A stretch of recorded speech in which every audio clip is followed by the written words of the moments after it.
Hey, it's Clay, and this will be a video chart on ticker symbol AMRN. We will take a look at the 30-minute time frame.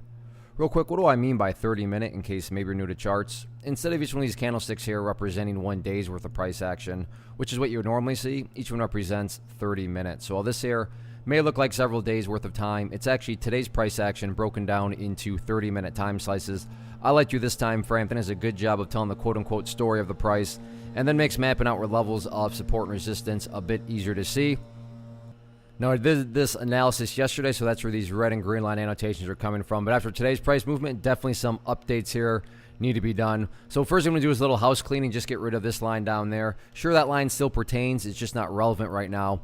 And from a presentation standpoint, I don't want to risk causing confusion because there's clutter with lines all over the place. So let's try to keep this as clean as possible. First update, though, comes about based on a foundational rule in charting, which states when levels of resistance are broken and closed above, you want to see them act as support. So for those of you that did watch the video from Tuesday, hopefully you remember me talking about right around $18.20 as that area of resistance, and now that the price is broken up above it, that would be considered that ideal level of support. Ideal meaning if the price can stay above it, that would be a huge sign of power. But if the price falls down below it, by no means does that imply the entire chart's ruined or anything like that.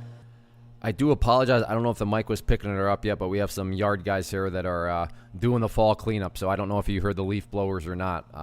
But there are no tornadoes or anything like that. So back on track here. So staying above 1825, like I said, that would be great. But overall, and just to offer up a little bit more context, from the big picture of things, actually I can get rid of that line there. The price is building these higher bases, and higher bases over time is the name of the game. Now going into Friday, remember the markets are closed on Thursday for Thanksgiving, but that is where 1920 comes into play, that red line up there. I've talked about that in past videos, but that one is definitely within, it's on the radar of being, a potential battleground come Friday.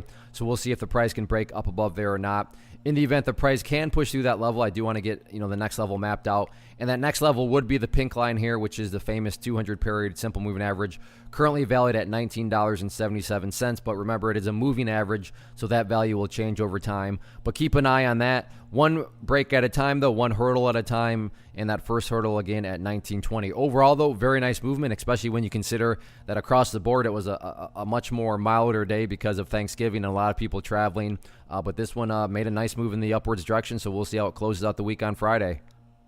One of the biggest questions that I get is, hey Clay, how do you find the stocks that you trade? So what I've done is put together a free resource guide where I talk about the tools that I use to locate stocks that I find interesting and think may have potential. So if that sounds like something that could add value to you as a trader, then click on the image that is up on the screen right now and I will email you the guide. The guide itself is very short and to the point, and best part, it's completely free. Thanks for watching the video. Let me know if you have any questions.